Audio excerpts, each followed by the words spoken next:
സദർശവാക്യങ്ങൾ 16 1 മുതൽ 20 വരെ. ഹൃദയത്തിലെ നിരൂപണങ്ങൾ മനുഷ്യനുള്ളവ, നാവിന്റെ ഉത്തരമോ യഹോവയാൽ വരുന്നു. മനുഷ്യന് തന്റെ വഴികളൊക്കെയും വെടിപ്പായി തോന്നുന്നു, യഹോവയോ ആത്മാക്കളെ തൂക്കി നോക്കുന്നു.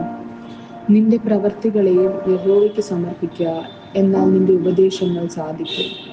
യഹോവ സകലത്തെയും തന്റെ ഉപദേശത്തിനായി ഉണ്ടാക്കിയിരിക്കുന്നു, അനർത്ഥ ദിവസത്തിനായി ദുഷ്ടനെ കൂടെ.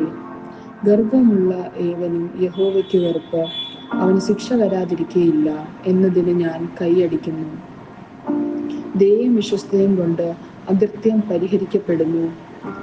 യഹോവ ഭക്തി കൊണ്ട് മനുഷ്യർ ദോഷത്തെ വിട്ടകലുന്നു. ഒരുത്തന്റെ വഴികൾ യഹോവയ്ക്ക് ഇഷ്ടമായിരിക്കുമ്പോൾ അവൻ അവന്റെ ശത്രുക്കളെയും അവനോട് ഇണക്കുന്നു. ന്യായരഹിതമായ വലിയ വരവിനേക്കാൾ നീതിയോടുള്ള അല്പം നല്ലത്. മനുഷ്യന്റെ ഹൃദയം തന്റെ വഴിയെ നിരൂപിക്കുന്നു, അവന്റെ കാലടികളെയൊക്കെയും യഹോവ ക്രമപ്പെടുത്തുന്നു.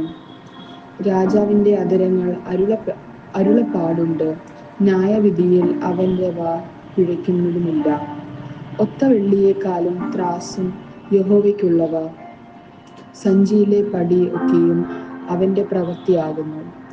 ദുഷ്ടത പ്രവർത്തിക്കുന്നത് രാജാക്കന്മാർക്ക് വെറുപ്പ്, നീതി കൊണ്ടല്ലയോ സിംഹാസനം സ്ഥിരപ്പെടുത്തുന്നത്. നീതിയുള്ള അധരങ്ങൾ രാജാക്കന്മാർക്ക് പ്രസാദം, നേർ പറയുന്നവനെ അവർ സ്നേഹിക്കുന്നു. രാജാവിന്റെ ക്രോധം മരണദൂതനു തുല്യം, ജ്ഞാനമുള്ള മനുഷ്യനോ അവനെ ശമിപ്പിക്കും. രാജാവിന്റെ മുഖപ്രകാശത്തിലും ജീവനുണ്ട്, അവന്റെ പ്രസാദം പിൻമഴയ്ക്കുള്ള മേഘം പോലെയാകുന്നു. തങ്കത്തേക്കാൾ ജ്ഞാനത്തെ സമ്പാദിക്കുന്നത് എത്ര നല്ലത്, വെള്ളിയേക്കാൾ വിവേകം സമ്പാദിക്കുന്നത് എത്ര ഉത്തമം. ദോഷം അകറ്റി നടക്കുന്നത് നേരുള്ളവരുടെ പെരുവഴി, തന്റെ വഴി സൂക്ഷിക്കുന്നവൻ തന്റെ പ്രാണനെ കാത്തുകൊള്ളുന്നു. നാശത്തിനു മുൻപേ ഗർവം, വീഴ്ചയ്ക്ക് മുൻപേ ഉന്നതഭാവം. ഗർവങ്ങളോടുകൂടെ കവർച്ച പങ്കിടുന്നതിനേക്കാൾ താഴ്മയുള്ളവരോടുകൂടെ താഴ്മയുള്ളവനായിരിക്കുന്നത് നല്ലത്.